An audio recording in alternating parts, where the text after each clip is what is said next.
In this video, I want to share with you my 90-day fitness journey and how I went from looking like this to looking like this to looking like this to looking like this.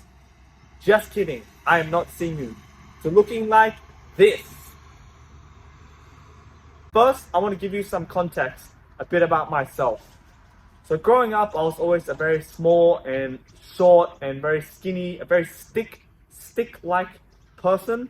And maybe this is because I was malnutrition, as I mentioned, probably in one of my vlogs, that I didn't really eat much as a kid. I didn't really understand food. I didn't really understand nutrition. I was just a kid. Perhaps, I don't want to blame it on anyone, but my family didn't understand nutrition either. They didn't, feed me that well. Maybe it's just genetics as well. I don't want to play the victim card. But the reality is, I was a very small kid, very skinny, and you can imagine that's equals insecurity. That's just the reality. I was insecure as a little kid. I think we were all insecure when we were younger at some point. But, I didn't really start going to the gym until I went to student exchange in Canada. And all I remembered was I just wanted to improve myself. That was it. I tried going there. I tried doing the things that my age group would do. That's like partying, doing drugs, doing crazy stuff, going on Facebook, going to Instagram. I tried all that. Maybe I could have tried harder, but it didn't fulfill me and it didn't seem correct. So instead, I went through the path of self-development, specifically working on my physique, which I've never done before. I had no context.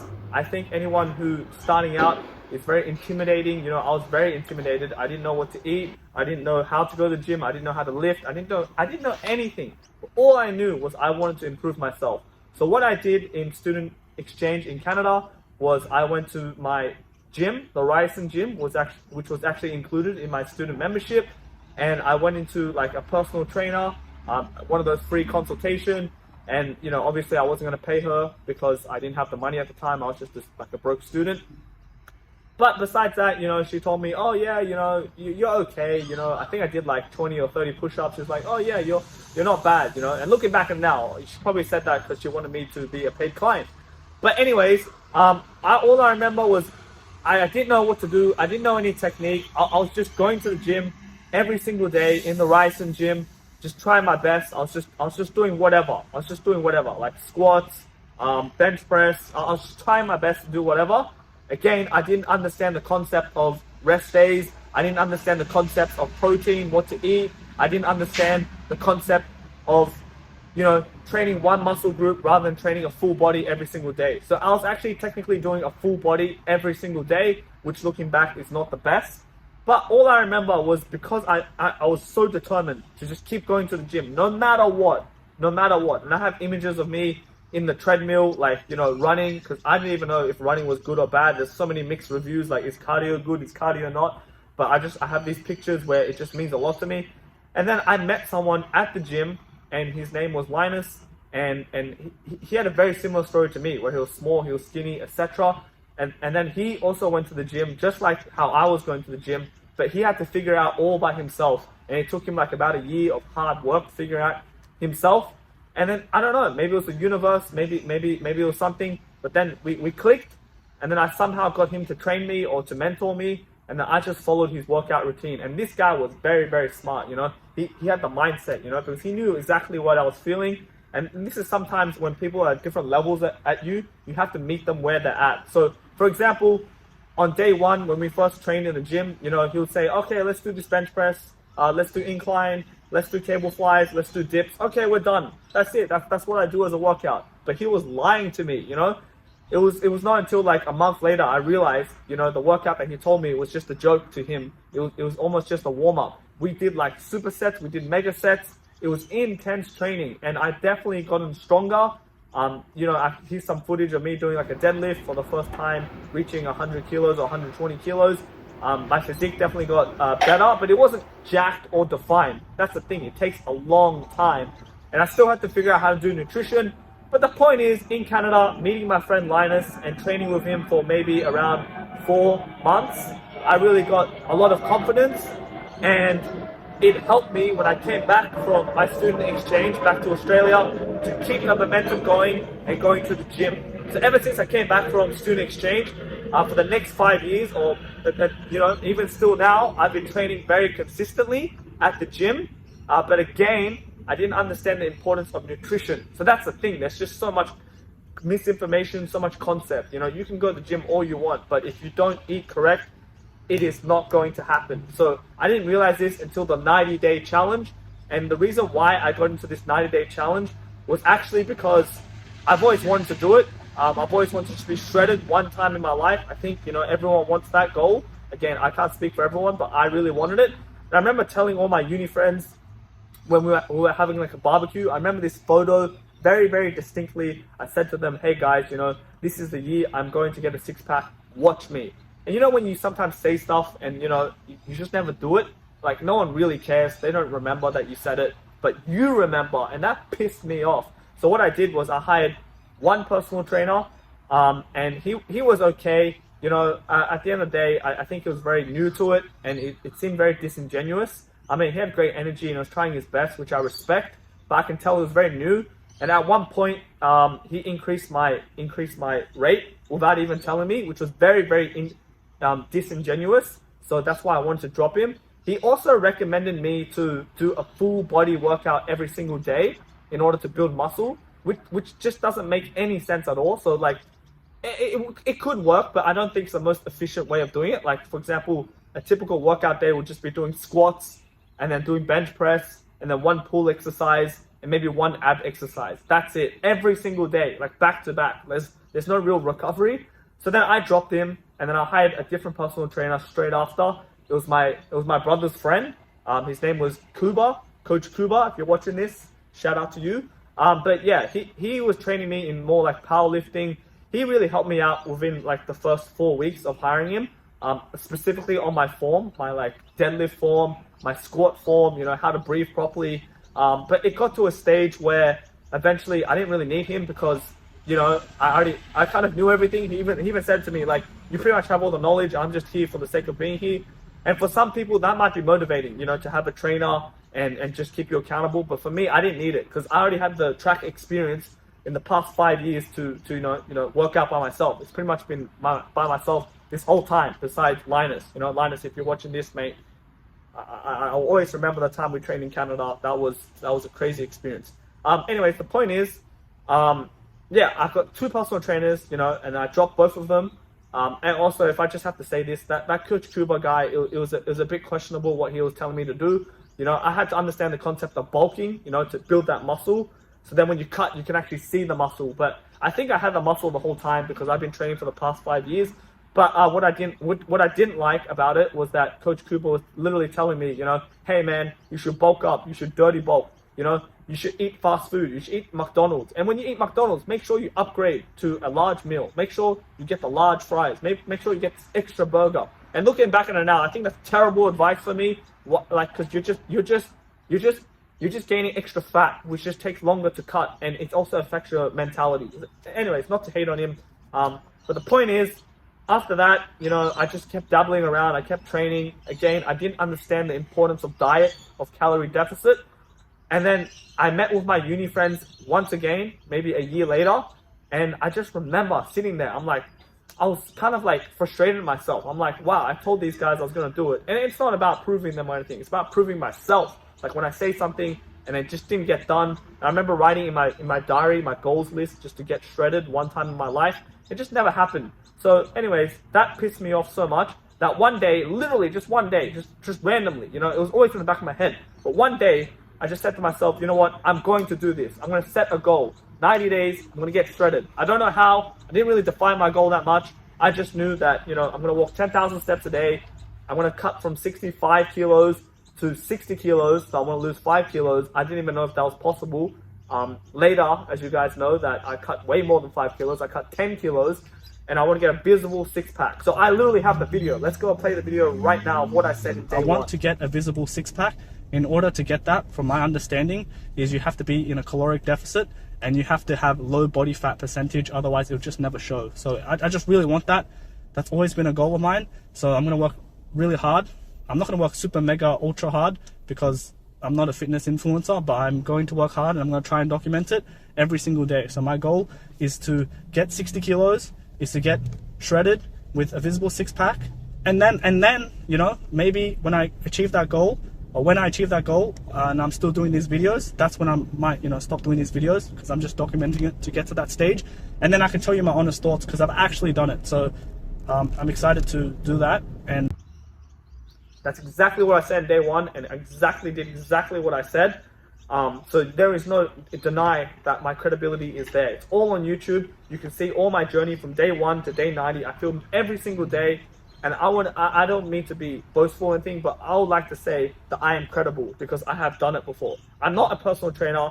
I'm not a certified nutritionist, but I have done it. So I will consider myself credible. I will listen to myself, or I'll listen to someone else who isn't a personal trainer, who isn't a nutritionist, who's actually done what I want to do, rather than listening to a certified PT who has never done it in his life, or rather listening to a nutritionist who's never done it in their life, So that annoys me anyways. That's a side tangent. But yeah, essentially, I just went straight in day one. Like I just went in, I set those goals of 60 kilos, walking 10,000 steps. And I just slowly made the adjustment. I didn't have everything in check. I didn't know what I was going to eat. I didn't plan anything. I just jumped straight in, just straight in. Like day one, I just stuck through it all the way to day 90. So I'd just like to recap, what happened in these day 90. Again, I already have everything recorded, so you can see exactly what I did, exactly the training I did. But essentially, throughout the 90 days, in a nutshell, I obviously was trying to be in a caloric deficit. So I think my goal was around 1,350 calories. But again, it wasn't very precise. I'm sure some days I went over, some days I went a little under. I mean, 1,350 is quite little, like it's quite low, to be honest. I remember I used to eat Red Rooster fried chicken, and I realized looking at the website that one piece of fried chicken was literally like 1,200 calories. So 1,350 is quite hard to play with. And I'll talk about, some pros and cons and some tips just towards the end of the video. I'm going to lay it all out there. But essentially the first 30 days was probably the most exciting days. When you set a goal, you're like, "Ooh, this is cool. Let's go, let's go." And the first 30 days, you learn a lot. For example, me doing the walking, that was very new to me. I got to discover new places. And, me filming the video, it was exciting, to upload these videos, how to edit these videos. It was very exciting the first 30 days. And it was very meticulous. So I had to, track what I was going to eat. I had to meal plan. I had to, experiment. And then eventually I found a really good routine of what to eat, and then I can cycle it out. For example, 1 week I might be eating lean beef mince. The next week I might be eating fish, for example. The first 30 days is great. The second, from 30 days to 60 days, this was a struggle mentally. So this is when in my head, I was like, I think I can make it to 60 days, but why did I set myself for 90 days? That's so far away. Because at the time, when you're on day 30 or day 35, and you're uploading every day, and you've been doing this for 35 days straight, you're like, oh my gosh, I'm not even halfway, and why did I set myself a goal, so far away? So I had that, where I'm like, damn, maybe I should have set 60 days, but I kept going, and, I kept tracking the calories. It got very, meticulous. Everything got almost easier because it became a habit. And I just kept going. So my typical day, was just my typical training routine. Typically was Monday at around 11:30. I'll go 1 hour of kickboxing class, and then after that I'll do a light leg workout. And then on Tuesday I'll do sometimes ab workout, and then towards the evening I'll do 1 hour of sparring. And then Wednesday is chest day. Usually I'll just do chest. Thursday, usually I might do abs, and then 2 hours of kickboxing training. Friday, usually I do the shoulder day. Saturday is usually a rest day, or Friday usually a rest day, and then Saturday I do the shoulders. Sunday is usually back and biceps. That was my typical routine. But the point is, in day 30 to day 60, that's when it really got challenging mentally, because I'm like, wow, it's so far away, this goal. So it really helped that the fact that I already planned a semi-holiday. So as you guys saw in my vlogs, I went to Indonesia as well as Thailand.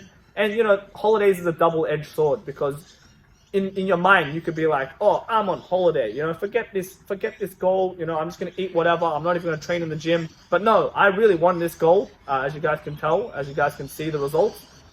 So I was very diligent in what I ate, and I was very careful of what I ate, and it was huge temptation. But at the end of the day, my drive, my goal was way But I even said in one of my videos where like, you know, all this tasty food is just temporary. I really want this goal. Like, I'd rather have this goal. So that's what happened. But that definitely helped me. That reset my mind. You know, I was doing this routine for like 30 or 40 days, and then all of a sudden you're in a different country and you're staying in a different, like, you know, bed, and you're eating different foods and you're seeing different things. That really helped me mentally. So travel was really great. I don't know where I'll be if I didn't have that, because you start to go insane for 90 days.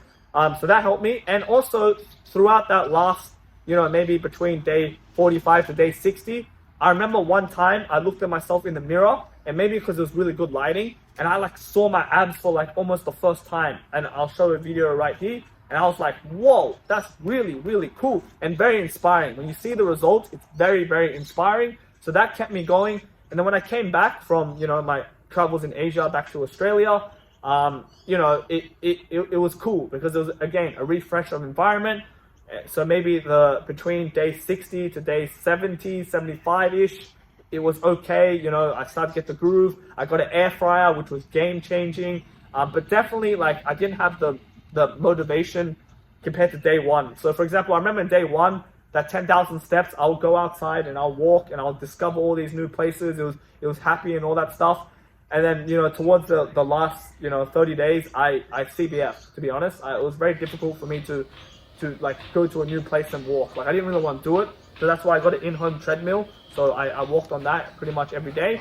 But yeah, so the last 30 days, especially the last, I'll say 15 days, the last 2 weeks, that's when it was the most difficult in terms of like just getting through, because I feel like I had no energy and my sleep was just terrible. Like, looking back on it now, I'm filming this after the 90-day challenge. Like, I'm still struggling with sleep, but the fact that I don't have to think about, you know, sleep and like, you know, it's going to affect my muscle growth, which will affect my results in 90 days, is good. It's a good thing. So the sleep was definitely very hard. But I got to see it through, you know. There was a stage where I already reached my goal. I set a new goal from 60 kilos to 57 kilos, then to 55.5. And then I think I was like 6 days before 90 days or 7 days out. And I already reached my goal. I already looked at myself. I already reached it. And then it was just like that mentality of just maintaining it, just doing it for the sake of just seeing it through for the 90 days for the photo shoot. That was quite difficult, to be honest, specifically the sleep. And I was very impatient. But I got through it in the end, and yeah, so that was my 90-day recap. You can watch all the videos in the playlist. I'm now gonna go ahead and explain some pros and cons, and then followed by some tips and tricks, and then followed by what's next. So I'll see you guys there. Thanks for listening. Alright guys, it's actually day 85, but I'm filming this pre-hand, and in this topic I'm going to talk about body dysmorphia. So I talked about it in one of my vlogs, but essentially, you know, I really want this aesthetic build, this six-pack, this low body fat, you know, muscle definition, etc. I believe I got it, but it's very hard for me to comprehend. And the reason why is because every day you look at yourself in the mirror. Every day in the past 90 days, I've been recording myself, I've been documenting myself, I've been seeing myself shirtless, etc. It's very hard for me to understand the progress. So it was really important for me to see progress pictures. So, you know, I could put some up right now. You can see day 1 to day 90, or last year when I weighed 65 or even 70 kilos, that was my heaviest. You can see the difference between the picture, but you got to understand that every single day you look at yourself and you just don't see it.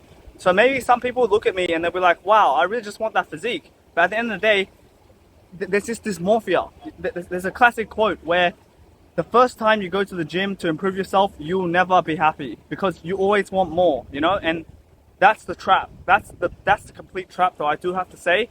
And the fact about identity. So this past 90 days, I identified myself as like an athlete almost. Someone who's super lean, who's not obese, who goes out and gets it and does the workout whether he feels like it or not. And what happens when that inevitably dies for whatever reason? Because I like to look at life as 4 pillars. We have health, we have wealth, we have the relationships, and then we have higher purpose. You can't just have one and then usually the other one sacrifices, you know? So for example, me achieving this, I had to sacrifice a lot, you know? I don't count it as sacrifice because this is what I really want to do. But for example, I had no social life. I don't really work a 9-to-5 job currently, so I got to have the flexibility to do this essentially. not everyone can do it, you know, and I had to sacrifice food. I couldn't eat, you know, junk food for the most part. So it's really about the sacrifice. And at the end of the day, what I'm trying to say, I'm a bit exhausted because I just went swimming, is identity. So the best way I can describe this is if someone is a YouTuber and they have 10 million subscribers and everyone knows that they're a YouTuber, you know, their family knows, their friend knows, they identify as a YouTuber, they get all their money from YouTube, maybe they get all their happiness from YouTube, you know, from the comments, from the validation. But what happens when that person gets deplatformed? Or what happens when they want to take a break from YouTube? You suddenly have this identity crisis where it's like, who am I anymore? And that's what I'm scared of in the day 90, because I'm on day 84, 85, like I said. But what happens after the journey? I've been filming myself for 90 days. I'm probably going to take a break, but there's going to be some sort of like, you know, like crash, you know? And maybe, I hope not, I don't know. Again, I don't know the future. I don't know what tomorrow brings. But maybe this is the best physique I'll ever be in my entire life, you know? And I have to accept that. Or maybe it won't. But that's the thing, you know? Like, it's hard to maintain. So there's definitely body dysmorphia. I understand it now. You're just never satisfied. And another story that I told before, when I went to a student exchange in Canada when I was around 21 or 22 years old, I met one of my good friends. We're still good friends now, and I saw his physique. I'm like, wow, if I could just get that physique, and I believe I'm pretty much there. I got it, but I still want more. And when I looked at my friend with that physique, he looked at himself every day in the mirror, you know, and he said, oh, you know, I don't see anything. All I see is fat, you know, I don't see any muscle definition. And I looked at him like, what are you talking about? And then now I understand. So body dysmorphia is real. And keep in mind, just because I'm lean, just because I have this aesthetic build, doesn't mean I'm necessarily healthy. You know, I could die, I can have diabetes. Statistically, my chances are lower because I'm a low body fat, but doesn't necessarily mean I'm immune to everything. But I definitely do feel better, and it becomes a new identity. So that's the biggest part. It becomes an identity. Like, I just identify at this level where I am now, but I don't know, my identity can shift. So that's why it's important, you know, for me to diversify. So that's body dysmorphia. Try to keep yourself accountable. So what I love about this whole fitness journey thing is the fact that nobody can do it for you. So you may be really rich, you may have $10 billion, but at the end of the day, you're not going to lose weight, you're not going to get shredded unless you do the work. So for example, you can pay $2 million for a personal chef, you can pay $5 million for a personal trainer, but at the end of the day, you know, they're just going to motivate you. You're going to have to end up waking up, and you have to end up, for example, going to the gym and lifting the weight. You can't pay someone money to help you lift the weight. You have to do the work. You can't pay someone to make you fall asleep, or you can't pay someone to, you know, digest your food. You have to do it yourself. But the point is, what kept me accountable throughout these 90 days, one big one was doing these YouTube videos. I film myself every single day, and I look back on these videos often, and I'm like, wow, you know, I'm putting that much work. You know, it's not worth it if I eat, you know, this piece of KFC, or if I, you know, slack off now. I'm doing my past self a disservice, and ultimately I'm doing my future self a disservice. So that is my tip. Keep yourself accountable. And that's just what I did. So maybe for you might want to announce it on social media that I'm going to do this challenge. So then you've already announced it. So you have some sort of skin in the game. Or you might hire a personal trainer to keep you accountable. So you don't want to let that personal trainer down. Or you might want to, you know, make a bet with your friend, maybe like $100,000. Obviously that's a lot of money. Maybe $1,000. You give your friend $1,000 and say, hey friend, I'm going to lose this weight. If I don't, you keep this $1,000. And if you're motivated by money, that would work. So just find what works best for you, but keep yourself accountable. All right, guys. So in this video, I just want to talk about one really big lesson that I had to learn in this 90 days. I believe I'm the type of person that has to go through it in order to really understand. Like, you know, for example, people can tell you, don't touch the hot stove, you know, it will burn you, it will hurt. I feel like I have to be the person to actually touch the stove to really understand that. Or I have to see it. I have to see someone touching the stove, and then, you know, that person has to be someone I trust, and then I can see that he's in pain. But I just want to talk about the six-pack for a minute. I don't know if you can see it, but right now I can flex. So I don't know how to flex. I'm not a bodybuilder, but if I just breathe up into the top, maybe you can see it more definition like this. But I just want to say, you know, the six-pack visibility in camera format, I don't know about in-person format, is all depending on various factors. One is if you're in a low body fat, you have to be in a low body fat, otherwise you can't even see the six pack. So I used to think that, I remember back in Canada, maybe when I was 21, 22, I bought the app Athlean X. I'm not shitting on Athlean X. I just mean I bought an ab exercise app from Athlean X, and I just thought in my head like, oh, I can just follow this app every day, I can do crunches every day, and I eventually will see a six pack. That is not true. Maybe you train the six pack. This is what I heard. The six pack is just like a bicep. It's like any muscle. You have to put some resistance. The more weight you put, the bigger it gets. You know. So maybe it does develop the abs. But if you want visible six pack, you have to have a low body fat. Otherwise, you cannot see it. The next thing is it depends. You know, if I eat a lot of food right now, you know, you probably won't even see the six pack. I'll be like you know, you won't see the definition as much. So that's another thing. You know, it's the time of day.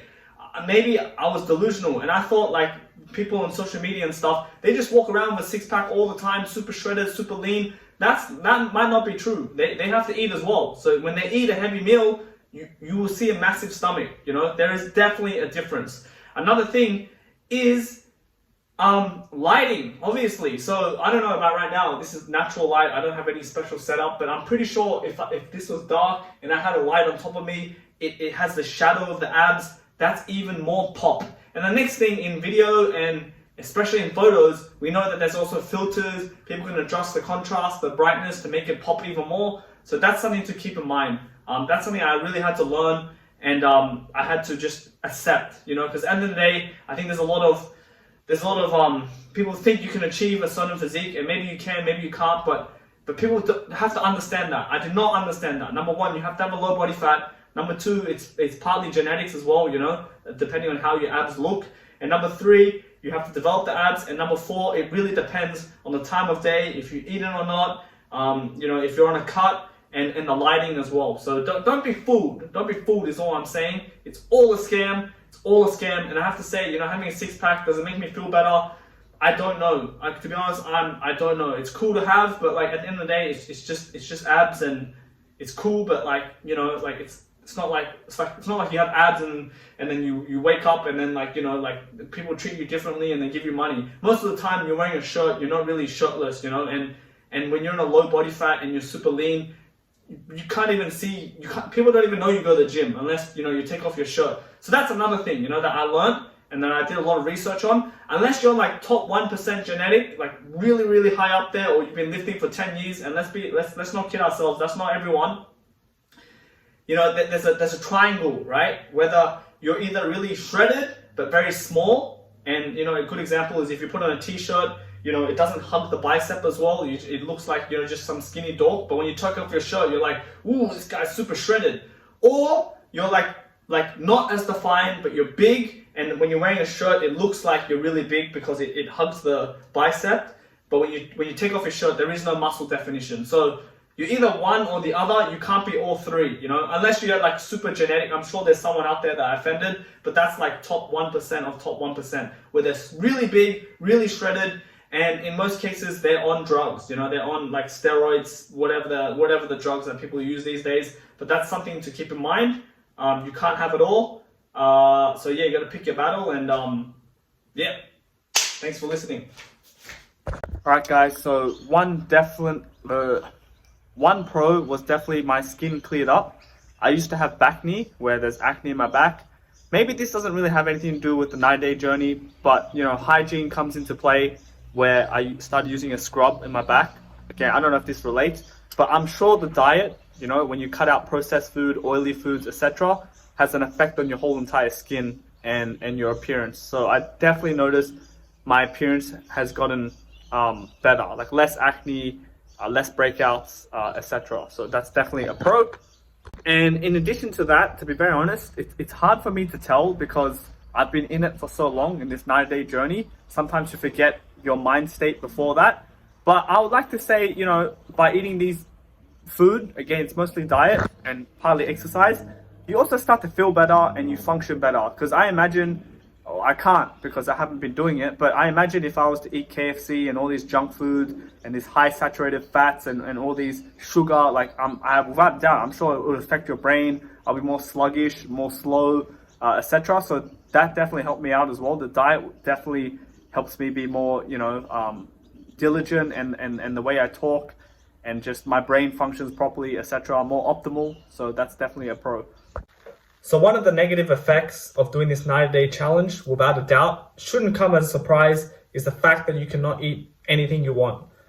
I also talk about, maybe before the video or after the video, how this is okay, because after a while your taste bud develops, and if you really want something really bad and you want to stick to the goal, it's not as tempting as it seems. So what I mean by this is, I want to eat fried chicken. I love fried chicken, but in my head, I can't justify eating fried chicken due to the amount of calories it has, and I won't be able to reach my protein goals. That's what I'm talking about. But, I wasn't a very social person. I think without this 90 days, when it's over, I can definitely see a lot of change within me, not just physical body changes, that was my goal, but also mental changes. And it really helped me appreciate like food and appreciate going out. Like, I'm filming this video on like day 85, and I just finished a dinner that I had to go to because of the relationships, I want to maintain it. And it was lovely. Like, I go there, it was hot pot. I was very picky of what I was able to eat. Like, I wasn't going to eat the meats because they had a lot of fat in it. But I was just like, wow, I can't wait until my diet is over so I can eat these tasty, delicious food. Where in the past, I might not even had that thought process. It would have just been like ungratefulness, where I just eat it. I didn't even have a second thought of it, So I do see that appreciation effect. But without a doubt, when you're doing this challenge and when you're dieting, and you have a social life, for example, and you go see your friends and they drink alcohol or they eat like unhealthy food, like it's very tempting because it's social pressure, So that's why you really got to stick to what you want to do, and you got to cut down temptation and find what works for you.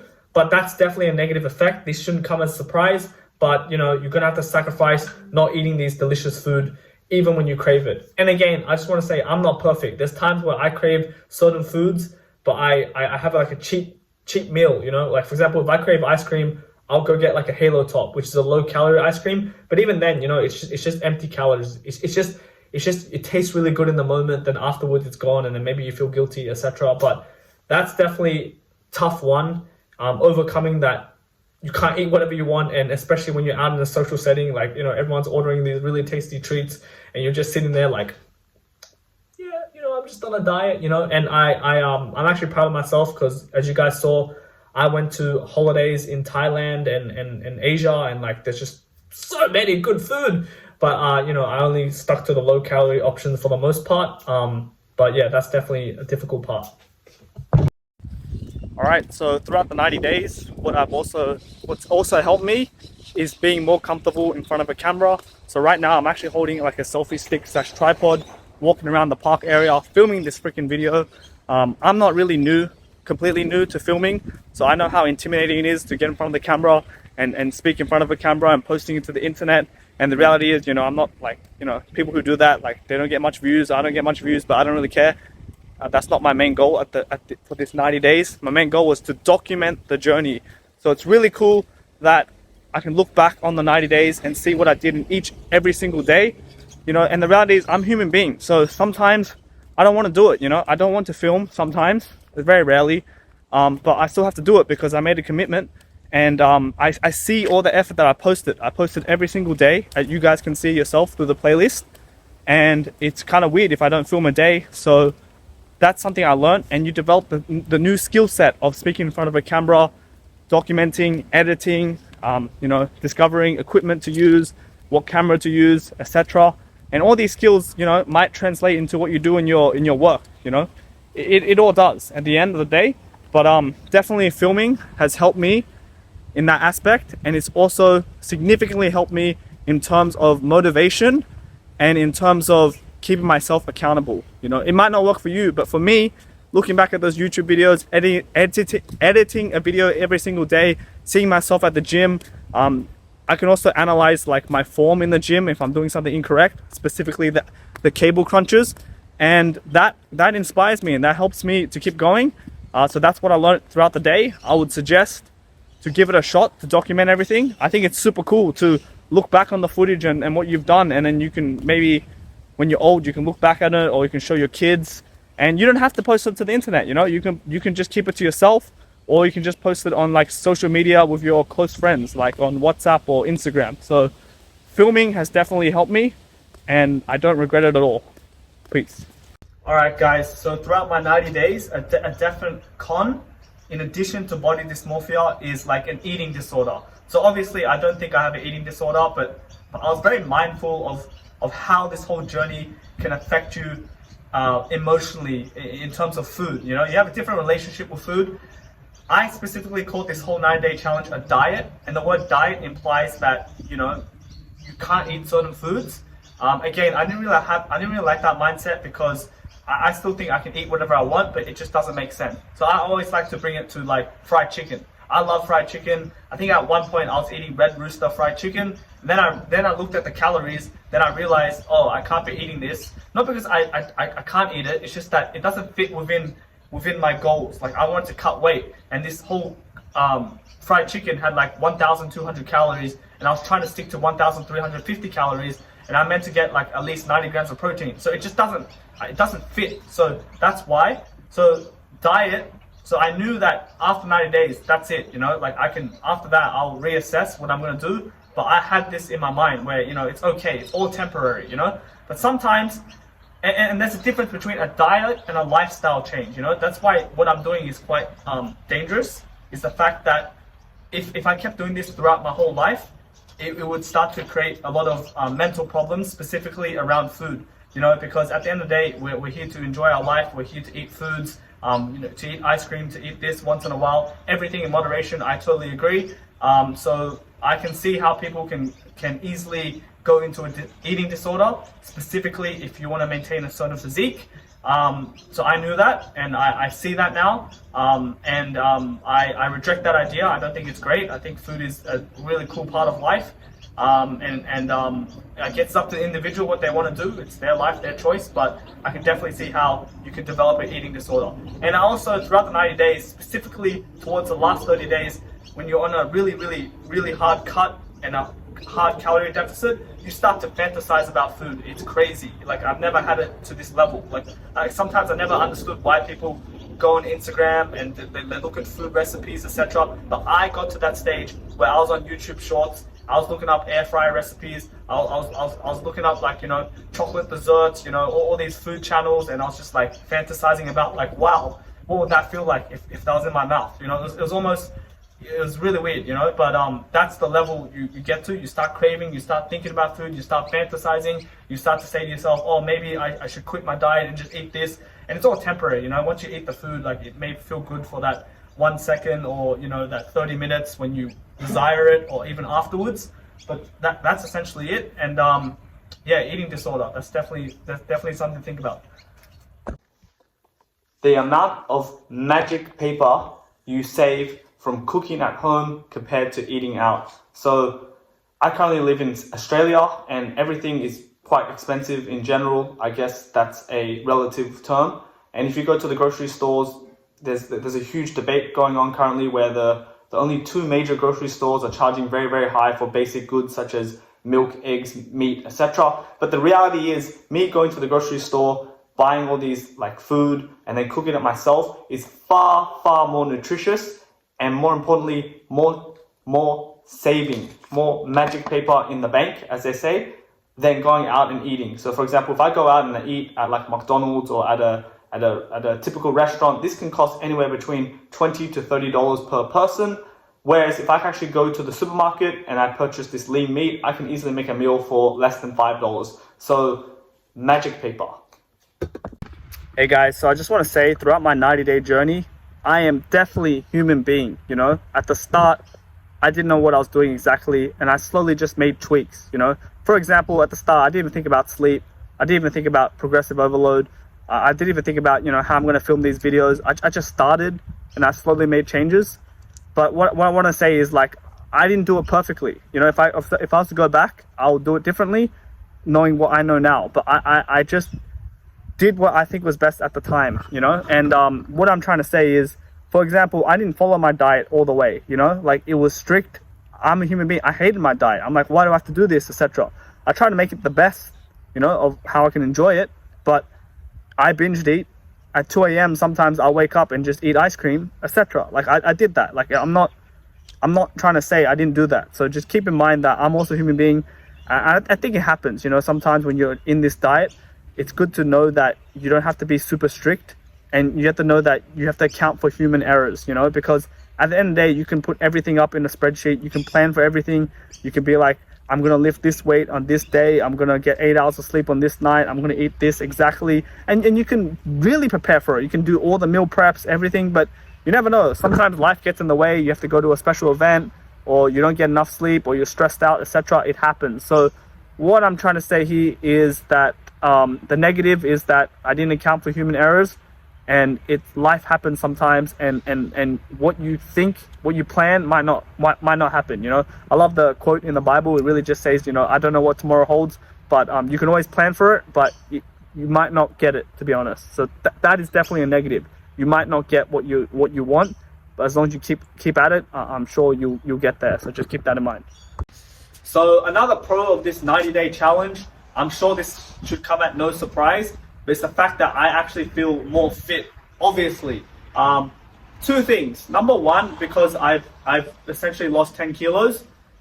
Firstly, in summer, right now I'm in Australia, and it's quite hot in Australia. It's the summertime, and it's a type of hot where it's like, say if it's 30 degrees, it's like the sun is like burning you. Like it's burning you because I think there's a hole in the ozone layer. But I remember like last year when I weighed around 65 kilos, it was very, very hot in the summer. Right now, it's still hot, right? But because I've lost that weight, it's not as hot. I hear people around me saying, oh, it's such a hot day today, etc. And it is, but like I notice that because I dropped this weight, I'm more lean, that I don't get as hot, you know? And especially at nighttime, it used to be very hot in summer. I couldn't sleep, you know, I had to sleep without a blanket. I don't have aircon, but I can actually sleep with a blanket in summer. So that's one thing. Another thing, you guys saw me travel in Asia, and Asia is also very hot and very humid, but it wasn't as hot and as humid as when I weighed 65 kilos. So, you know, I've been visiting my friend who lives in Malaysia every year, and I will visit him. I plan to visit him again this year. So it'll be interesting to see the difference, because I remember in Malaysia, as soon as you walk out and you're wearing a shirt, like you just start sweating because it's so hot. But it's interesting, if I drop 10 kilos, the effect wouldn't be there. So that's firstly. The next thing is I'm obviously more physical fit. This is obviously evidenced in martial art training. So as you guys know, I've been doing martial arts for a bit over a year. I've been doing it 3 times a week, and especially in classes, especially in sparring. As you guys might have seen my sparring footage, I don't get gassed out that much. I feel like I have more energy, because because I'm not carrying that much fat, I can keep going. So definitely more fitter. Definitely. All right, guys, I'm just in the park. This is coming from the heart. I'm just being very, very honest. And maybe this is biased because of my personality, etc. But one of the negative effects that I noticed throughout the 9 days journey, and again, this is all displacement, so it's all on me, is the fact that you start to judge people. You know, when you're on this journey, when you're trying to improve yourself, you start to question people. Like, why aren't they not improving themselves? You know, the best way I can describe this is through paradigms or through levels. You know, just as an analogy, you know, we are all playing a game. You know, we're all playing Super Mario. I'm on level 10. I'm trying to get to level 11. Then I look at people at level 1 or level 2. They're stuck at level 2. And I just look at them. I'm just like, why don't you come up to level 11 with me? You know, why don't you improve your body, etc. But obviously, I'm not in control of that person. Who am I to judge, etc. But you start to have that judgment mentality, if I'm being very honest. So I don't know if other people who have worked on themselves, like fitness influencers, I'm sure they feel the same way. They all go to the gym. Maybe they do it to extreme. And then look at other people, especially obese people. Again, I don't mean to fat shame, but I look at them, I'm like, they can do what I do. You know, why are they not doing that? But the reality is that I've accepted, you know, is that like we're just two different people. Obviously, I can't control them. That's their lifestyle choice. And at the end of the day, they might not be aware, or they might not care, you know. Here's a good analogy, right? Like, you know, we all have a toilet in our house. I'm not a plumber, you know. I might see my toilet leaking, and then I'm like, oh, maybe this is a very difficult fix. But a plumber will look at my toilet and be like, this is a very easy fix. This is how you do it. Why is no one doing this, you know? Because they're in that lane. They're in that industry. They're focused on there, you know? So I was focused on this specific field, that I tried to look at other people and start judging, like, why are they not focused in this field? but I realized that it doesn't matter, you know, like it doesn't matter. It's up to them. But I definitely have that mindset. Again, I don't mean to be fat phobic or anything, but I start to look at people who aren't in good shape, and good shape doesn't mean like shredded six pack, just like, you know, lean, you know, just good. Like we all know what healthy is, and I'm just like, wow, you know, and they're just eating away. They're not on a calorie deficit. You know, it annoys me. It annoys me at times, but I have to let go because I'm human being. I'm flawed. I sin, you know, etc. Like I can't judge, but I definitely had that in the back of my head sometimes, you know. So that I'm just being honest.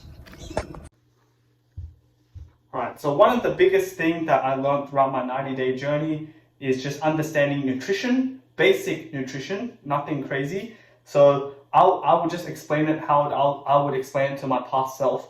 So there's a lot of information, but I'm just going to go very high level, and there's a lot of nuance. So firstly, there are three main types of nutrients that I would like to think of. One is carbs, so carbohydrates. And some of these products that I'm showing might have both. It might have carbs and protein in it, but this is just an example, right? So an example of carbs would be like pasta, for example, or white rice, or potato. So I have potato here as well. These are carbs. The next group is protein. So protein is, again, it's just an example. There could be other protein sources, but for example, meat, like lean meat or just meat in general, this has protein in it, you know, chicken breast, for example. And then the third one is fats. So in avocado, we have fats and we have healthy fats. So if I remember correctly, there's two types of fats. There's trans fat and saturated fat. I'm not going to go into in depth because I don't really know my stuff. I'm not a nutritionist, but essentially all three of these are good for you. There are no reason why you should be like, oh, I shouldn't eat carbs or I shouldn't eat fat. You know, the word fat has a lot of negative connotation, especially when you're trying to lose weight. You're like, why would I eat fat? You know, when I'm trying to cut fat, like it's very confusing, you know? So let me break it down for you real quick. Let's start off with carbohydrates. So carbs, as I mentioned, think of this as a fuel source. So if you're going to run a marathon, you're going to need energy. And the best way to get energy is through carbs. That's the main premise. The second one is protein. Obviously, protein is a building block for muscles. So when you're going to the gym and you're tearing your muscle, it needs protein in order to repair the muscle so it can get bigger. That's how I think of protein. Protein is also very satiating. So it keeps you full up for longer. And lastly is fats. So this is what my ex-personal trainer told me.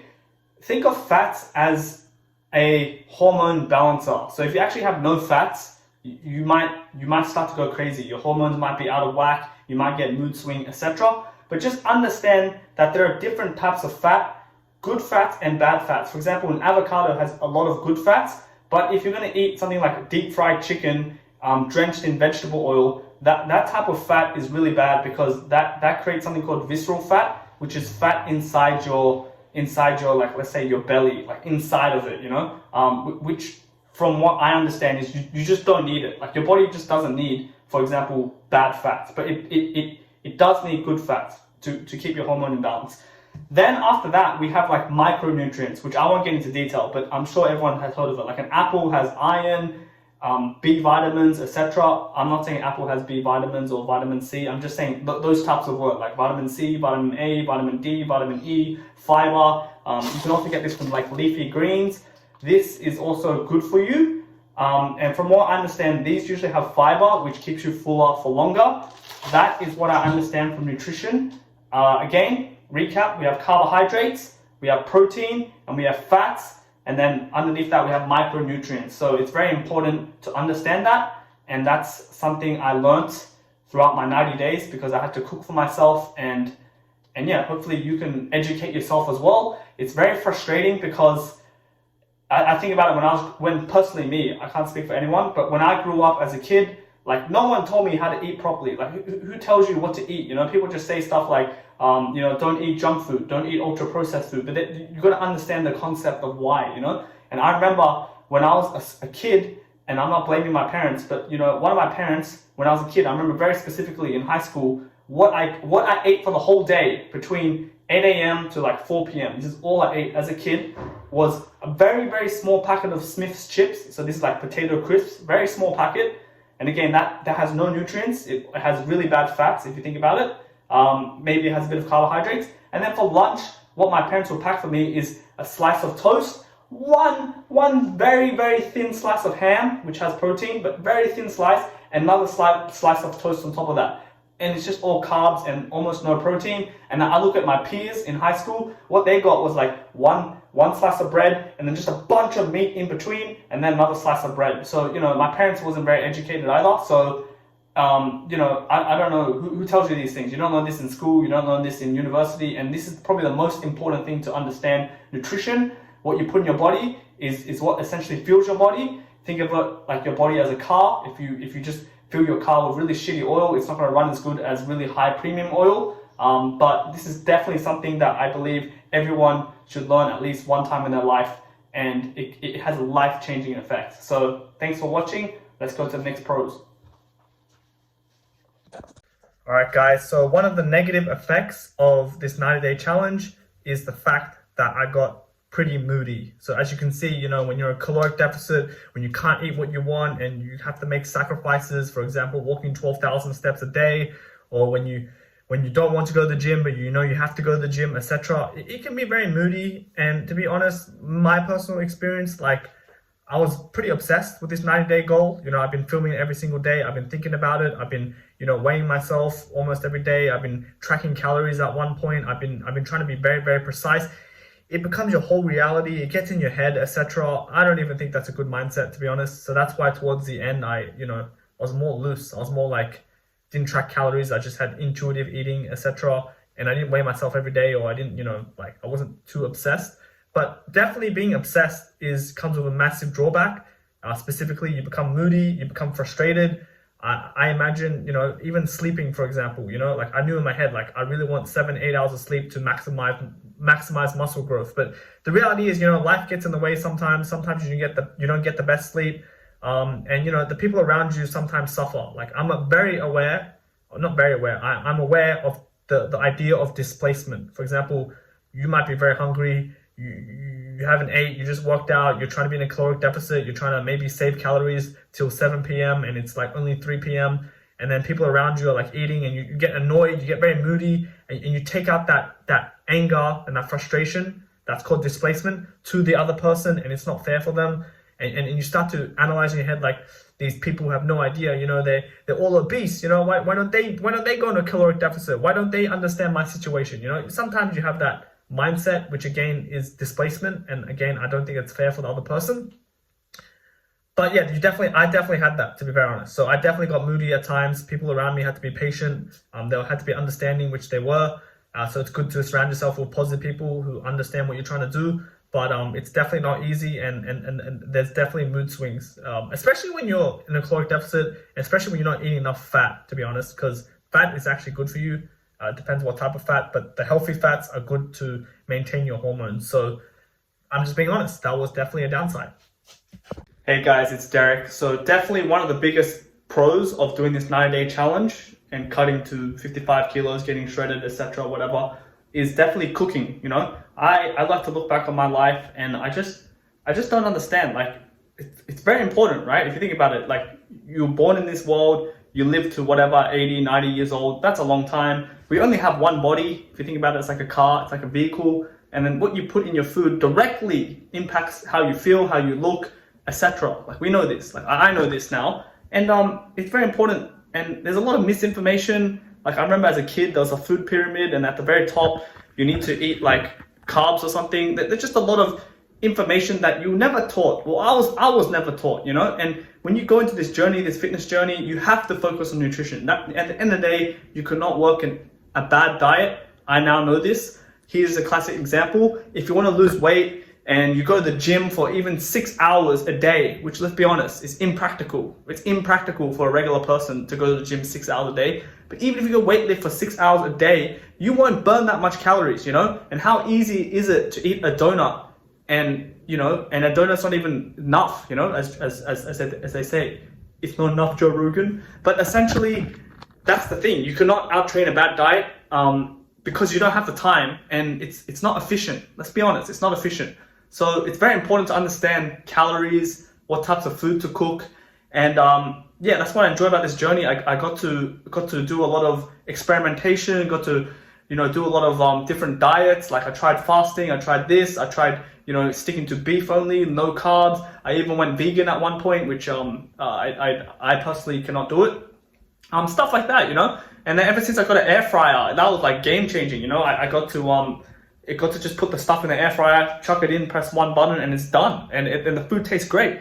And another thing I want to talk about is I first felt this when I was in student exchange in Canada, where I really wanted to focus on my health, and I didn't understand nutrition, let's be honest, because there's a lot of misinformation, etc. So I just thought eating healthy. I remember buying like beef mince packages, and I thought like, oh, this is extra lean, this might be good. Looking back at it now, it might not have been lean, it might have still had some fat in it.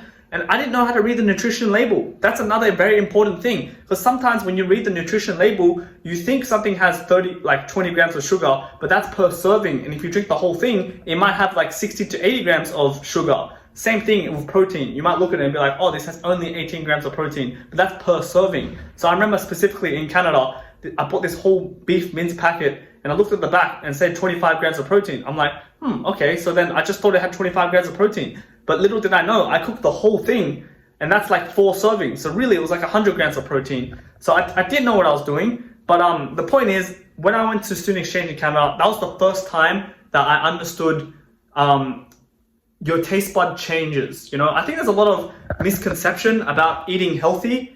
A lot of people think healthy food like rice, chicken breast, and broccoli is like very plain. It doesn't taste good. Firstly, once your body adapts, it actually tastes amazing, to be honest. Like, to be frank, like that sounds really good. But I understand it's because it's been 90 days and I've been dieting, so like, I'm just used to it. So what I'm trying to say is your body gets used to it. So say if you've been eating candy for like 2 years and it has very high sugar content, and then you eat an apple, you're like, this apple doesn't, it's not very sugary. But once you go into a diet, and then let's say after like whatever, 15 or 30 days, your body adapts. And once you eat that apple, it's like, whoa, that's so sweet. And then once you go back to eating, let's say like a donut, it's like, whoa, that's so sweet, So your body adapts, that's for sure. Your body adapts to the diet. I knew that. So like right now, look at all these foods, you guys might look at it and be like, oh, it's very plain. Like, what is this? This tastes like crap. But really, to me, it tastes amazing. And that's the thing. And also, like, you can go semi-healthy. You can season it. You can put a bit of fat. You can, maybe deep fry it. But like, you don't have to go crazy. Like, you don't have to go KFC and like fully deep fry and all this fat and stuff. And it doesn't even taste that great, to be honest. You know what I mean? So that's something I learned is the calories. But calories are very, very important. Again, I've been going to the gym for 5 years. I've never even focused on my diet to this extent in the past 90 days. And only when I went into a caloric deficit did I see the results, to be very honest. My training really hasn't changed that much. Maybe I've pushed myself just slightly harder, but really it was all the diet if I was to credit it. And yeah, I just wanted to share that with you guys, and I hope that helps you. I think diet plays a major part. And it's just finding something that you stick to. That's it. Just like, there's a lot of information, like, do this, do this, do this. But at the end of the day, caloric deficit, eat. There's a calculator, there's a website, which you can go on, many websites that you can get an estimate of like how many calories you consume. Again, it's an estimate, nothing's precise. You just fill in how old you are, if you're male or female, how often you exercise, and then it gives you a rough calculator of how much calories is your maintenance, and then how many calories you need to gain weight, and how many calories you need to lose weight. So there's actually 3 stages. You're either maintaining, you want to keep the same weight, you're either bulking, you want to gain weight, or you're cutting, you want to cut weight. There is no in between. You're either one of those 3. And if you're cutting, which is what I did, you have to be in a caloric deficit. Let's just say, for example, I went to the calculator and it was like, let's just say, for example, 1,800 calories per day. Again, everyone is different based on, genetics, based on how much you exercise, etc.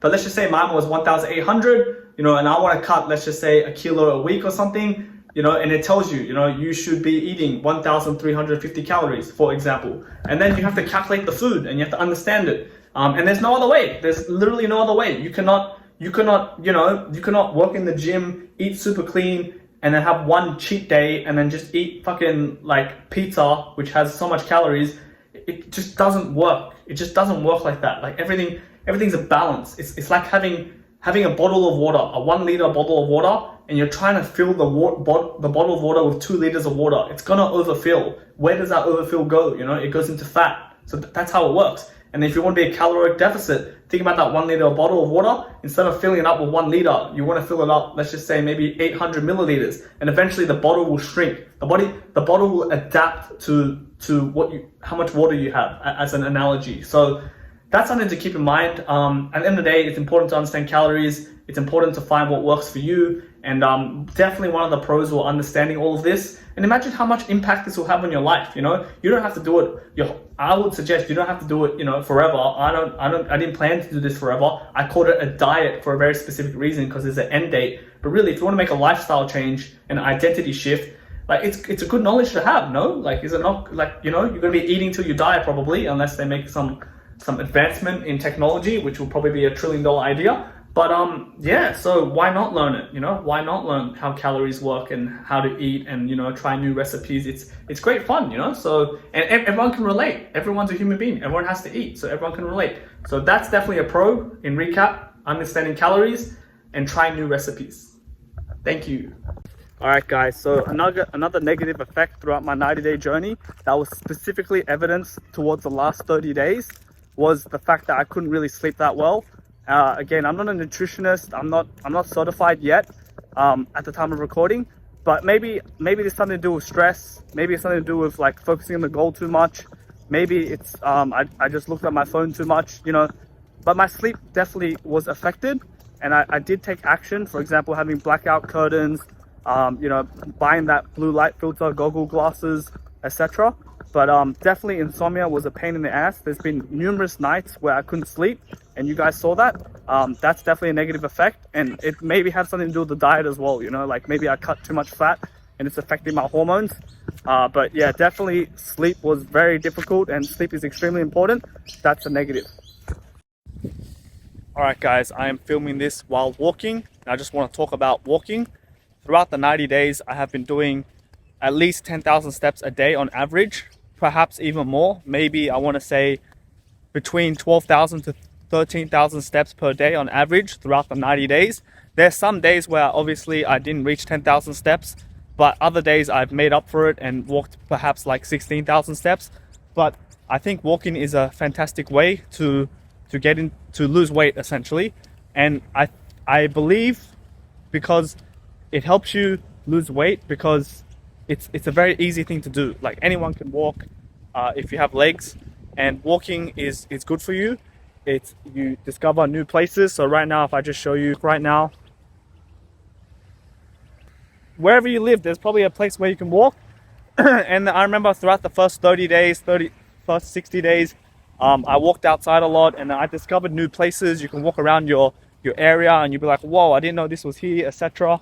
It's a great way to get some sunlight. I try to start off every morning by walking, which wakes my body up, and as soon as I get sunlight, it helps with the circadian rhythm.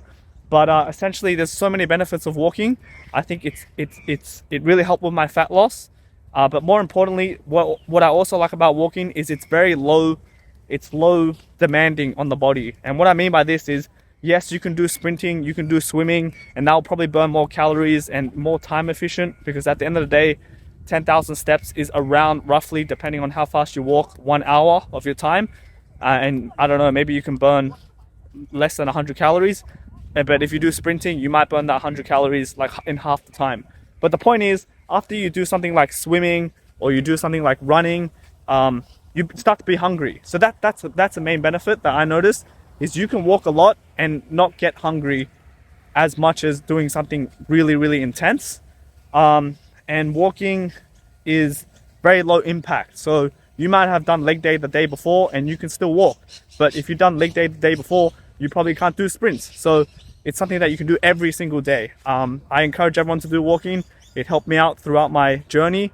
And another thing about walking is, technically you can eat a lot of food and you can still walk and digest your food while walking at the same time. So that's another benefit.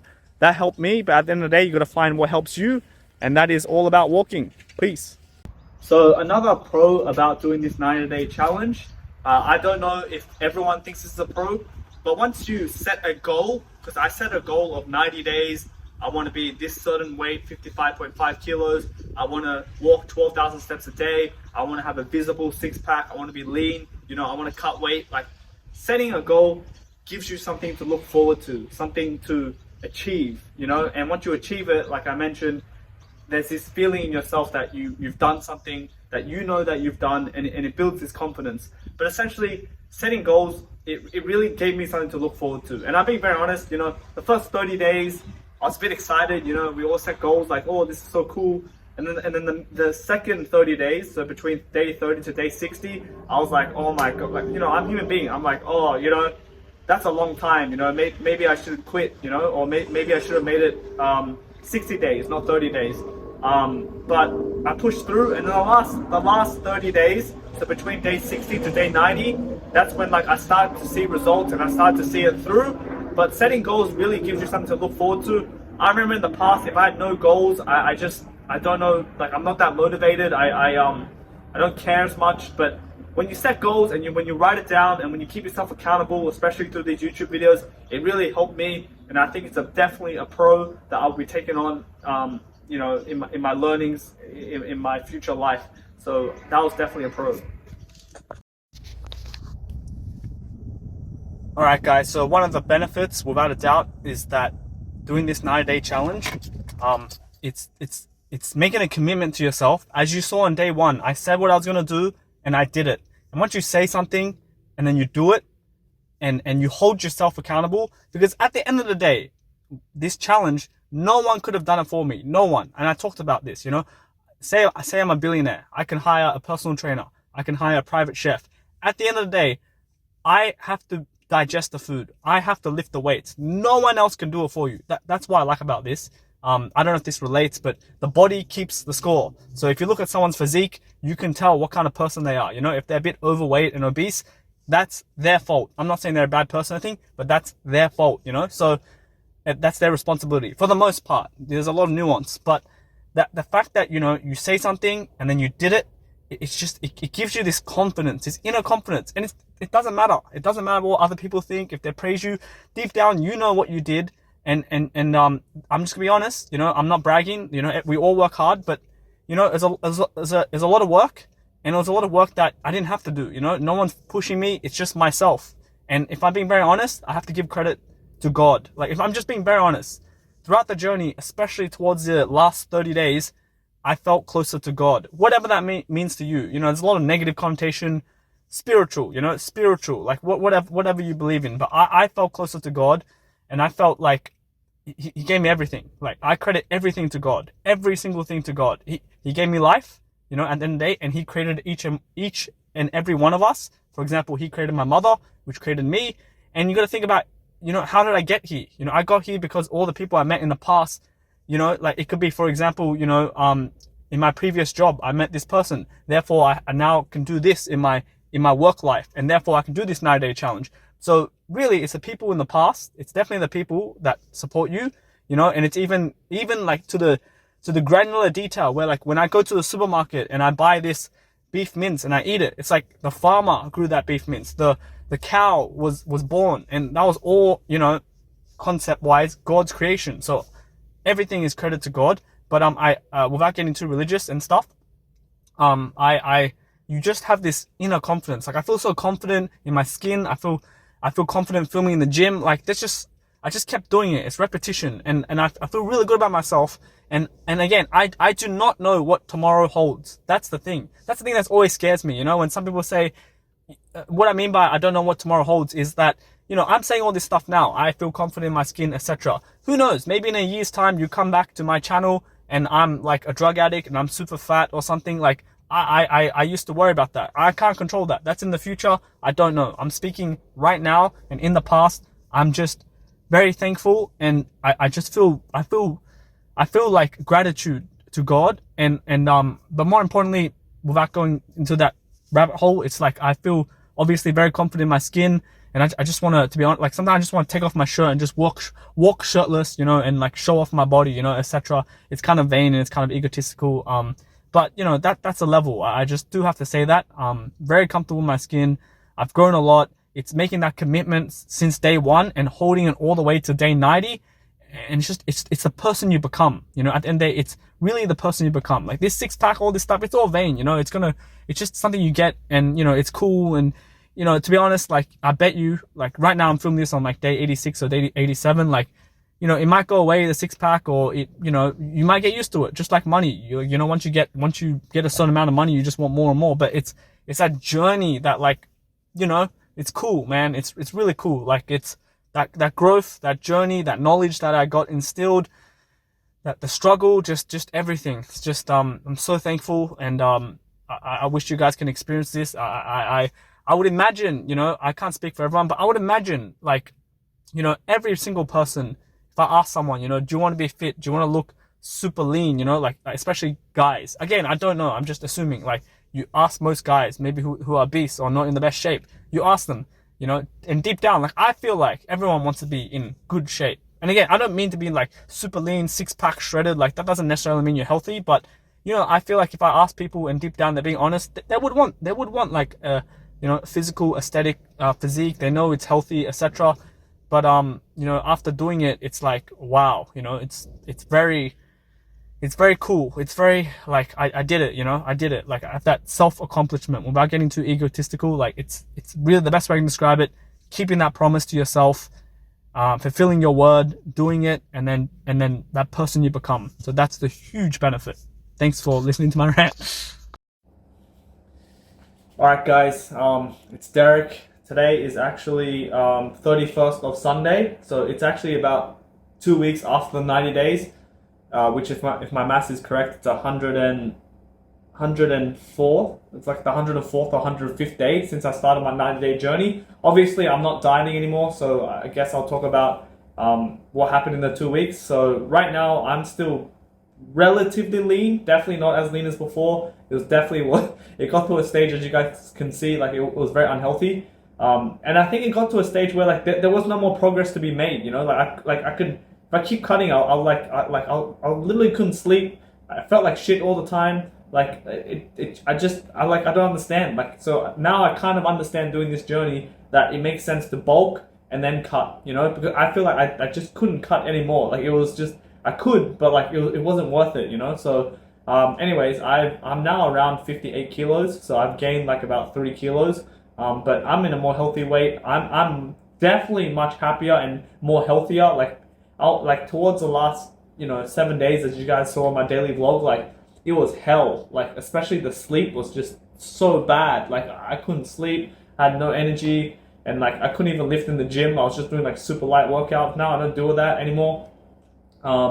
What do I eat? I actually just eat not whatever I want. I'm still very picky about what I eat. Like, especially after doing this food challenge, I have a different relationship with food. I appreciate it much more. And you know, I told you guys earlier, like, I really like fried chicken, but even now I still rarely eat fried chicken because I know it's very high in calories and has a lot of fat and etc. You know, so I'm still eating, you know, relatively clean. I cook a lot now, you know, because of that journey. It made me like cook, as I explained earlier. So I've been doing that. But definitely, you know, if I'm like, oh, you know, I want to eat this bread, I'll just eat it, you know. And I really love bread, by the way. There's a place called like Bread Top in Australia, or if you're in Asia, there's a place called like Bread Life. I can't stop, you know. Once I eat a bread, like, it's done. Like, especially when I go to the bread shop, you know, and I crave bread, and I buy like 3 breads and I bring it home, I'm thinking that I'm going to eat a bread a day. That doesn't happen, you know. Like I just have to eat the whole thing. So that's where I'm at. I've still been going to the gym as well. I haven't stopped. Like, this isn't the thing where like I wanted to stop. Like, the diet was definitely a thing where I was going to do it for 90 days and then that's it. But I'm still going to eat. This is my plan, at least. You know, I don't know what tomorrow holds, but my plan is still eat relatively clean, but definitely not as strict. And you know, I can go out for meals and stuff, which is great. And also, sorry, it's very late right now. It's like 10 p.m. and this is very spontaneous, me doing this video. And I have to edit the documentary video which I have been editing, but it was very difficult, as you guys see. Like I was going to put like cutscenes and everything, but at the end of the day, I don't think I have time. Well, at the end of the day, you know, you make time for what is important, but I just want it to be released, so that's why there is no cutscenes. It's just me talking. But what was I at? Oh yeah, so the food, yeah, different relationship with food. Pretty much just cook my food, and you know, if I want to go out, I just go out. But I'm still very picky about what I eat. Yeah, and then my plan is to I still go to the gym. It's just to lean bulk, I guess. Just to slowly gain weight, slowly. I still want to be lean, but I'll be happy. Like I don't mind if I gain, you know, half a kilo every month, for example. So I'm definitely seeing around 58 kilos. And I'd still be getting 10,000 steps a day. I really try to make that. I think that's really game changer. Like today I've walked 16,000 steps, but every time I wake up in the morning, I like to go for a walk, and usually that's like 2,000 steps. And then where I'm living right now, I walk to the gym and back, which is actually 6,000 steps. So it makes getting 10,000 steps very good. But yeah, I really like walking, and I really want to make that a habit. I don't know what else to talk about, so let me actually just pull ChatGPT up and pretend like I have 1 million subscribers asking me questions about my 90-day challenge. I'll be back. Alright guys, I'm back. I literally typed on ChatGPT. Let me tell you what I typed. I literally just said, I just finished a 90-day fitness challenge recently, 2 weeks ago. The challenge was to go from 65 kilos to 55.5 kilos and to get a visible six-pack and shredded. It has now been 2 weeks since the challenge, and I plan to upload a documentary on YouTube. What sort of questions will my audience ask me? Please give me 10 to 20. Obviously, I don't have an audience at this stage, but anyways, that's literally what I wrote. I don't know if you can read that. It's probably opposite. And so here I go. I'm just going to answer some questions because I can't be bothered to think of any.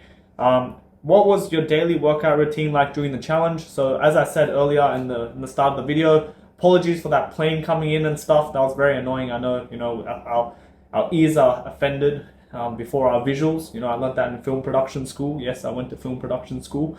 My daily workout, I think I said it before, this is my typical daily workout. Monday, martial art training for 1 hour at 11:30 a.m. And then after that, a light leg workout. Tuesday was I don't even remember. It's so long. Tuesday was sparring, abs. Sometimes I'll do abs in the morning and then sparring in the afternoon. And then Wednesday was chest day. Thursday was martial arts for 2 hours in the evening. And then sometimes I'll even do ab training in the morning if I'm bothered. Friday, usually I did shoulders. Saturday, rest day. Sunday, back and biceps. The next question is, did you follow a specific diet plan? If so, what did it consist of? This is a very good question from ChatGPT. Like I said, my diet was just like lean meats, honestly, like salmon, fish, turkey breast, beef mince, 90% lean beef mince, which they have in Australia. That was like very lean. Chicken breast, just lean meat pretty much, and plus like vegetables, and then sometimes carbs like rice, as you guys can see. And then I also had like a bunch of like I researched these specific meals. Maybe I want to make videos in the future about what to eat. You know, obviously if I talk about it, it'll be like 10 million hour video. But for example, on top of my head, like jelly, very low calorie, popcorn, very low calorie, high volume. At some point I was eating cauliflower rice, which was very high volume, low calorie meal. Halo top ice cream, which really is just empty calories, but low calories compared to like a Ben & Jerry's ice cream. Seaweed, Barca fillet fish. Like fish was like really low calorie and it was really good, especially when I traveled to Asia. And just a lot of artificial sweeteners. Like, you know, sometimes I'll drink like Sprite Zero, for example, and I'll drink like coffee. Like I'll drink coffee to suppress my appetite, but also I'll drink decaf coffee mixed with almond milk, and the almond milk was like 45 calories per 250 milliliters. Also matcha. Those are about it. And soup, stuff like that. Anyways, that's all I can think of. How did you stay motivated throughout the 90 days? How did I stay motivated? That's an exceptional question, ChatGPT. How did I stay? Oh, firstly, I really wanted this goal. You know, like I said it, and I said it earlier at the video. Like, I was really pissed off how, like, you know, I was in the exact same position, and I'm like, wow, you know, that's crazy. You know, I said to myself I was going to do this, but I didn't do it, and I was really pissed off because I really want this. And you know, even then, and I thought in my head, you know, if I'm going to do this, you know, if I do it or if I don't do it, you know, time is going to go by no matter what. So I'm so glad I did it. But like I said, there was times where it was very challenging. I wasn't perfect, that's for sure. Like, you know, I didn't follow a plan perfectly. We don't really account for human errors, as I mentioned in the previous segment. But motivation, yeah, motivation is a good question. These videos help me a lot, and seeing the progress helps you a lot. So like me seeing the scale and then reaching goal, because you guys know that at the start I really just wanted to set 60 kilos because I didn't know how hard it was to lose 5 kilos. I thought it was really hard to lose 5 kilos. And once I got 60 kilos, I'm like, okay, maybe I can do 57 kilos. And then once I got 57 kilos, I'm like, oh wow, okay, this is tough. Oh, I'm gonna push myself to 55.5 kilos. You guys even saw it when I made 57 kilos. I didn't really know what to put it, you know. So I kept pushing it, and that, so seeing the results, and but also seeing the photos. I remember when I reached 57 kilos, I'm like, holy crap. And then I looked at the picture side by side from when I started. To be very, very honest, when I started at 65 kilos, I don't really have a picture of me shirtless, but I had a picture of me like a year ago, shirtless at 65 kilos. And when I put that side by side, I'm like, you can really see the difference. So then I was like, whoa. Then when people told me, like sometimes when I was traveling in Asia and I like saw people and they saw me, like, oh wow, you look shredded, you know, because they don't know me, you know. But I'm like, they thought this is just who I am. But I'm like, oh wow, no one's ever said that before. So even sometimes, like in the martial art gym, people come up to me like, oh wow, you look super big. Like I think I said this in the vlogs. It's like, but the reality is I don't feel big, you know. I feel smaller because I'm cutting weight. But like, I guess it's all about muscle proportion, you know. Aesthetics is all about proportion. So that's what kept me motivated. Just to recap, setting goals, reaching the goals, and progress pics. And there was times where I lost, like, you know, it was hard to find motivation, but I just kept going. And also, like I said, the first 30 days was okay, and then like from 30 days to day 60 was a bit tricky, but I got to travel to Asia, and that really changed my environment, so that helps. And also recycling your diet, you know. So like if you're sticking to one thing all the time, you know, like just change it up, you know, change up your diet. If you have a really favorite meal, you know, change up your favorite meal. That's what I recommend. The next question is, were there any setbacks or obstacles you faced during the challenge? Wow, these are really good questions. Setbacks or challenge? Not really. I mean, there's always setbacks and challenge, like, you know, times you don't feel like doing it, but you still got to do it. Or, you know, logistic issues where, like, for example, you want 8 hours of sleep, but the reality is, you know, you can't just say, hey, brain, go to sleep. You know, it doesn't work like that. And, you know, sometimes people ask you to go out, you know, if you have friends, and you have to go out and you have to, like, walk 10,000 steps, but you haven't walked 10,000 steps. So then you have to go home and walk in your treadmill to make sure you reach 10,000 steps, stuff like that. But there was no major setbacks. I was very blessed throughout the past, where I could be flexible and I can really focus on this goal. Did you have any cheat days? And if so, how did they affect your progress? Yes, yes, and yes. Okay, like I said earlier, like I did not follow everything perfectly. I think I'm a human being, you know. So times I crave food, you know, I eat stuff I wasn't supposed to eat. And at the start I was guilty, but towards the end I let it go. You can see in the vlog clearly when I had like a massive binge night, like eating Halo Top ice cream and all this stuff, probably going over my calories. The next day, you know, I weighed myself and I gained like 2 kilos. But then after a while, like I knew, you know, because I was in the challenge for so long, I knew that like if I just go back to normal, like my weight will drop, you know. But at the start, when that happened, you know, and you gain 2 kilos over one day, you're like, oh, what the hell? This is not worth it, etc. Like you start to understand your body more. But that was my cheat days. I had cheat meals more than cheat days, and sometimes like if I wanted a cheat meal, I would just save all my calories towards the end of the day, and I'll just eat everything. And that kind of helped me, to be honest, because if I save all my calories towards the end of the day, I get super hungry, obviously, and then I just get it all out of my system that the next day I'm just sick of food. Like I actually get sick of eating food. So that works for me, like sometimes, like inadvertently, like I didn't plan it, but you know, when you're in calorie deficit and you're just starving all the time and you just let yourself eat whatever the hell you want, to the point where you're sick of food, the next day you don't want it anymore, like that kind of, you know, helps mentally, I guess. But and then you gotta find what works for you. What was the most significant changes you noticed in your body and overall health? Obviously, significant changes will be more muscle definition. That's the positive, I guess, and more energy and more confidence in myself. Like pretty much everything I said in the previous segments, but there's also negative effects, like I also said in the previous segments. So I won't go into detail again. Did you incorporate any supplements or specific training techniques to achieve your goals? So at the start, I was taking Collagen Pro, which was a recommended protein supplement by my ex-personal trainer. But then towards the end of the challenge, I'm like, why am I eating? The supplement is 20 grams of protein, and it was 100 calories. And then because you're cutting so hard, it's like I just stopped taking it because I'd rather just eat the food. I'd rather eat the 100 calories rather than drinking the calories, especially when you're a calorie deficit. So I didn't take anything. I didn't. Or sometimes I took pre-workout actually, and sometimes I drank coffee before my workout. But besides that, I did not take any steroids or tren or whatever that people say.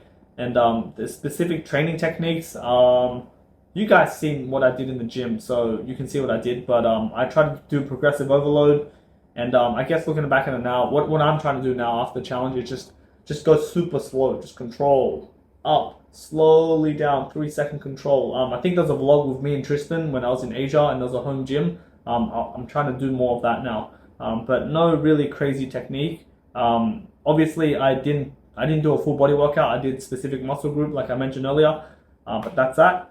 How did you manage to balance your fitness journey with other aspects of your life, such as work or social activities? Well, there you go. I think I mentioned that in the previous segments, but in a nutshell, sacrifice has to be made. I currently, and in the past, again, I don't know what tomorrow holds. My work is extremely flexible. Like I have to sacrifice work in order to put the time in the gym, so I got to do that. And social activities, again, I'm not like back then. I don't really like go out clubbing and stuff, and I don't have 10 million friends. I don't even have Facebook or Instagram, so that wasn't that much of an issue. I only went out when I needed to maintain the relationship with important people in my life. To me, that's it. So I'm not like a one of those people who have 10 million friends on Facebook and goes out every day and like has to eat and stuff. So that wasn't a problem at all. But sacrifices definitely had to be made. Did you face any mental, emotional challenges during the process, and how did you overcome them? I pretty much talk about that in the previous segment, so I'm not going to address it. What advice would you give someone who wants to embark on a similar fitness journey? This is an exceptional question that I might have answered in the previous segment, but just on top of my head, there are just so much information out there, like, oh, you can do this, you can go on this keto diet, you can eat this food, you can eat this banana, don't eat this, like, etc., etc. At the end of the day, my goal was to lose weight and build muscle. If your goal is the same, to lose weight, specifically just losing weight, again, it comes to a calorie deficit. I think everyone keeps saying that word.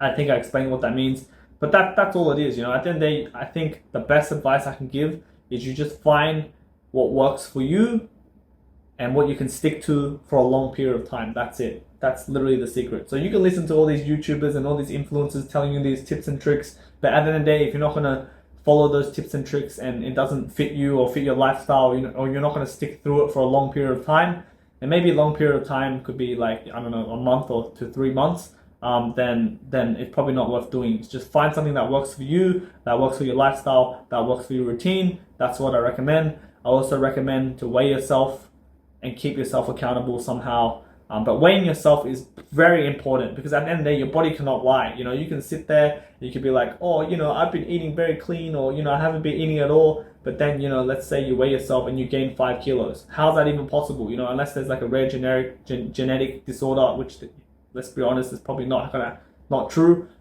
You did something wrong. You probably counted your calories wrong. Think about that.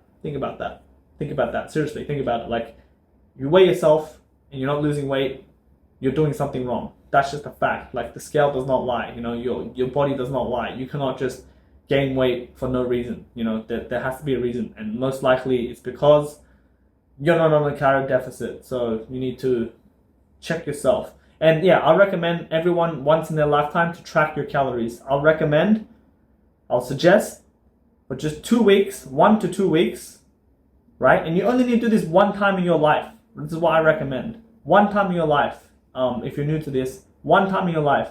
For a whole week, ideally 2 weeks. Again, you only need to do this one time in your life. Track every single food that goes into your mouth, every single food and drink. Write it down, exactly how many calories are in that drink or food that you've consumed. You may think this is OCD, but again, this is just one time in your life for just 1 week or 2 weeks.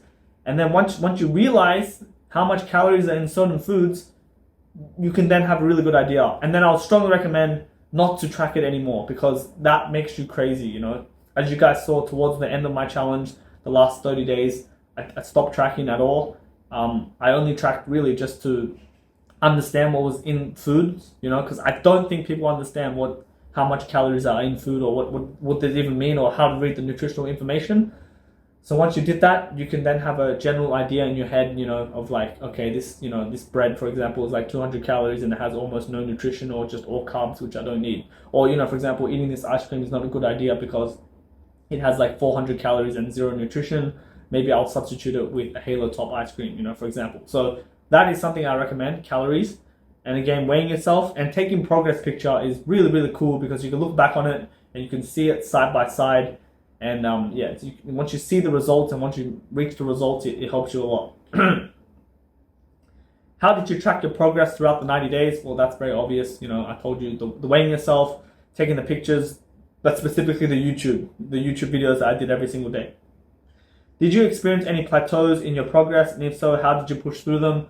I had those days, like I mentioned, where I kind of fell off the wagon, like I binged eat, but I just got back on it the next day. You know, I didn't let it get to me, like especially towards the end. I knew my body much more, so I just kept going, and I really wanted the goal, and I just wanted to see it through. And there was a time where I was like on day 85 or day 83, where I literally just reached the goal. Like I was already 85.5 kilos. Sorry, not 85. 55.5 kilos, and I looked at myself, I'm like, okay, this is pretty shredded, you know, I've already made it. But, you know, I said to myself, this is a 9-day challenge, so I just, pretty much that 5 days was just me, you know, like going through the motion. So, the plateaus wasn't that much, to be honest, because I was, you know, you guys see what I did in every single day. If you haven't, go watch this playlist right here and watch every day I had, and maybe I did experience plateau, but I forgot. Did you encounter any injuries or health issues along the way, and how did you address them? Fortunately, thank G-D, I did not. Nothing serious. I've been training in the gym for 5 years, so like, and you can see that I don't ego lift. You know, I go for at least 5 sets. You know, so I don't just do one max rep. And I think that definitely prevents injury. But knock on wood, or knock on this fridge. I hope I don't get injured in the future. But again, I don't know what tomorrow holds. But yeah, having an injury, I can imagine, will just affect you so psychologically. So. No, I did not have any crazy stuff like that. What's the next question? How did your friends and family react to your commitment to the challenge? Yeah, that's a great question.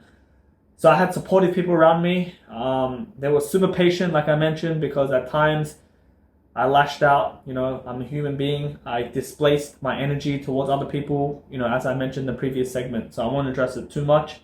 But yes, definitely surround yourself with people who understand your goal and who support you. Otherwise, if you don't really have a clear vision or clear goal, and you're very indecisive, other people can drag you down. Not drag you down, but they, like, you know, you look at people, maybe let's just say, like, for example, you live with your roommates and they're eating KFC every single day, and you know, eventually, and then you have 5 roommates and you're the one guy. Eventually, you know, you will probably eat KFC. So it's important to surround yourself with the right people, which very fortunately I was. What was the most rewarding moment of the 90-day journey for you?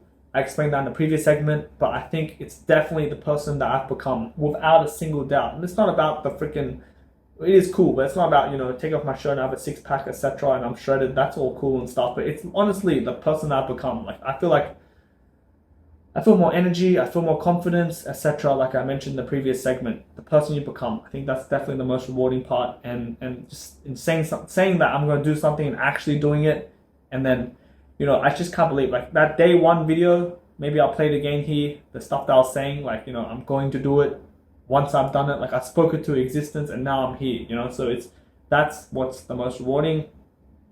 Did you have a specific end goal in mind beyond weight loss and getting a 6-pack? Honestly, that's really all I wanted. That's really all I wanted. Like, I was kind of vain, like, getting a six pack, shredded. Like, it's very vain. I wanted to do it for the vainness, just to see what it was like. It's all vain.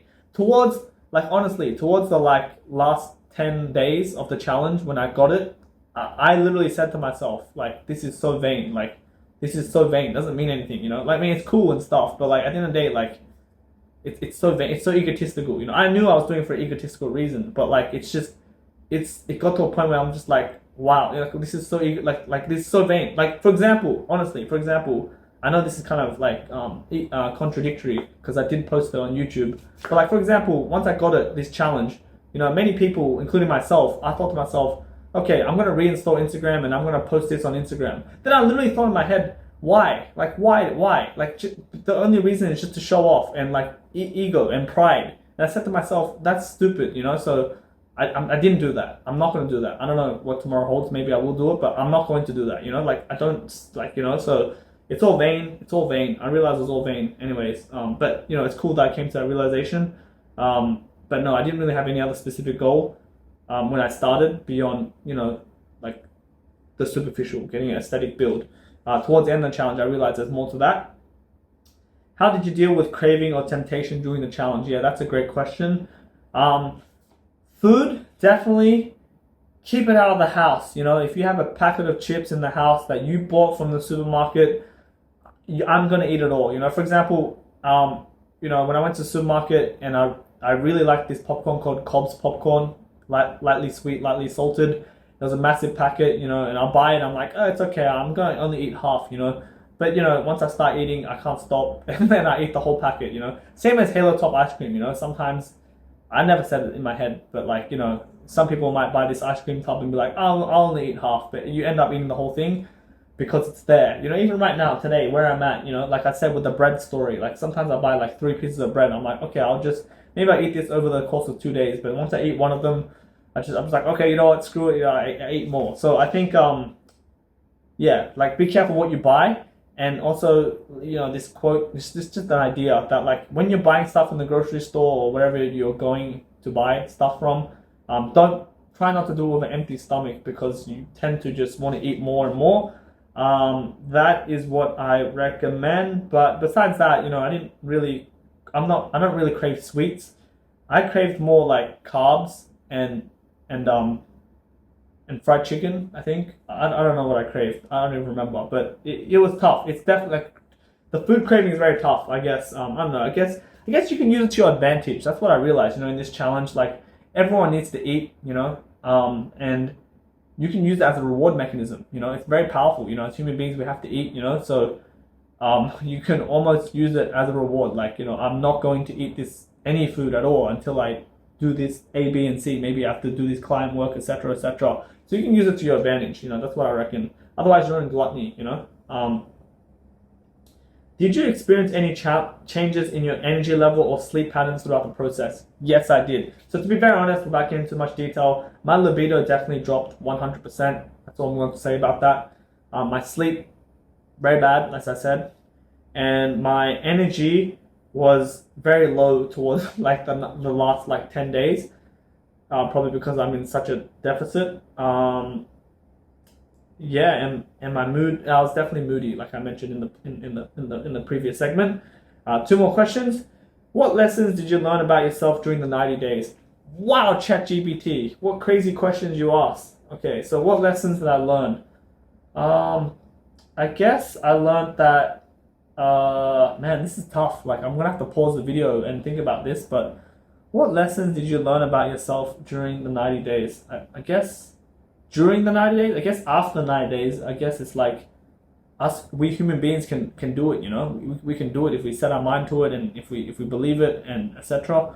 And if we do it. The lessons I learned during the 90 days is, I don't know. I don't actually know how to answer that question, but I definitely got to a level where I never got before. For example, in leanness, or the fact that I never cut before. I never restricted my diet to this extent before. I don't really know how to answer that question. That's a very deep question, ChatGPT.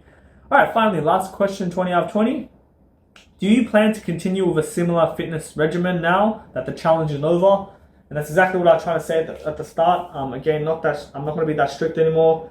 I plan to lean bulk, but I still don't want to splurge. I don't want to get fat, to be honest. I don't know what tomorrow holds. But I'm trying to. I say this again. I don't know what tomorrow holds, but this 90-day challenge really opened my eyes in the sense that, like, cool, you can set these goals for 90 days. You know, some people set yearly goals, like New Year's resolution, but doing this 90-day, like, a year is quite long, let's be honest. But 90 days is like, okay, cool. It's actually really long, 90 days, to be honest. I think 60 days is a good one, or 30 days.